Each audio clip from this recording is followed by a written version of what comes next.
एक दिन की बात है। शंभू सेठ के खेत में खुदाई कर रहा था। खुदाई करते करते उसकी कुल्हाड़ी एक चीज पर पड़ी। उसे लगा कि जमीन के अंदर कोई बहुत कीमती चीज है। भाई काफी खोद दिया है, अब ये क्या लगा हाथ में है? उसने उस जगह खोदना शुरू किया। बहुत समय खोदने के बावजूद भी उस चीज का अंत भाग नहीं मिला। बहुत समय खुदाई के बाद एक बहुत बड़ा पतीला जमीन से निकला। पतीला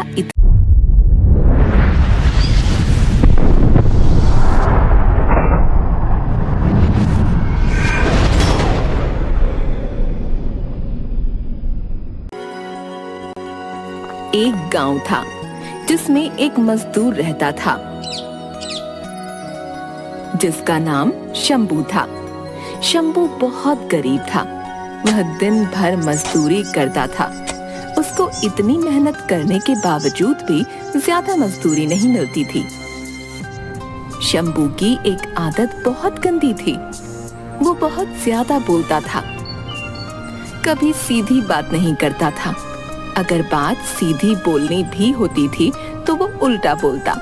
लोगों को उसकी बात कभी समझ में नहीं आती थी। इसीलिए शंभू को काम भी कभी नहीं मिलता था।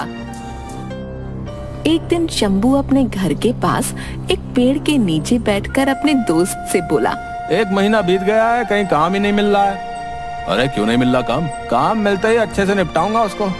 देखो मिलता है कि नहीं। शंभू और पड़ोसी की बात हो ही रही थी कि पास से सेठ निकलता है और शंभू से बोलता है, सुनो भाई, इधर आओ, कुछ काम था। हाँ बताओ बताओ, काम चाहिए तुम्हें? है बताओ। अरे तुम सीधा बोलना कब सीखोगे? काम देने आया हूँ तुम्हें। अरे सेठ, ये तभी होगा जब आपकी मूछें बढ़ जाएगी। जो यूं करते हो छोटी सी है। शंभू की बात सुनकर सभी आसपास के लोग हंसने लगे, क्योंकि सेठ जब भी बात करता था हर बात पर उसकी मूछें ऊपर नीचे होती थीं। इसीलिए लोगों को उसकी मूछों पर हंसी आती थी। क्योंकि सेठ अमीर था, इसीलिए कोई भी सेठ के सामने बोलने की हिम्मत नहीं करता था। ठीक है, काम ये था कि हमारे खेत बहुत बड़े बड़े हैं, क्या तुम उस पर खुदाई का काम करोगे? सेठ, कर देंगे, मगर मजदूरी क्या दोगे ये तो बता दो। जब काम सही होगा तो मजदूरी भी दे दूंगा। नहीं, आप पहले बता दो। आपका भरोसा नहीं है, कभी भी आप देते नहीं हो। गरीबों का खून चूसकर ही तो तोंद देखो कैसे बाहर निकली है। कल से काम पर आ जाना। एक दिन की बात है। शंभू सेठ के खेत में खुदाई कर रहा था। खुदाई करते करते उसकी कुल्हाड़ी एक चीज पर पड़ी। उसे लगा कि जमीन के अंदर कोई बहुत कीमती चीज है। भाई काफी खोद दिया है, अब ये क्या लगा हाथ में है? उसने उस जगह खोदना शुरू किया। बहुत समय खोदने के बावजूद भी उस चीज का अंत भाग नहीं मिला। बहुत समय खुदाई के बाद एक बहुत बड़ा पतीला जमीन से निकला। पतीला इतना बड़ा था जिससे एक साथ 100 लोगों का खाना बन सकता था। शंभू बहुत उदास हो गया। उसने सोचा, इतनी सारी मेहनत करने पर भी एक पतीला निकला। बताओ, मेरे घर में तो सिर्फ अकेला ही मैं रहता हूँ, तो मैं इस पतीले का क्या करूँगा? अरे भाई, तुमको क्या करना है मैं बता दूंगा। ये कौन बोला रे? कौन बोला? तुमको दिखता नहीं है? महाराज सामने आओगे तभी तो हम देखेंगे ना। अगर ऐसी बात करोगे तो जाओ, हम नहीं आते तुम्हारे सामने। कर लो। तुम नाराज भी होते हो, अजब प्राणी हो भाई। अगर हम प्राणी ना होते तो तुम धरती पर थोड़ी रहते, आसमान में उड़ा दिए जाते। ठीक है, आना है तो आओ, हम जा रहे हैं, थक गए बहुत आज। शंभू खुदाई की वजह से बहुत थक गया था, इसलिए वह एक पेड़ के नीचे आराम करने के लिए गया। अच्छा ठीक है, तुमको अभी बता रहा हूँ।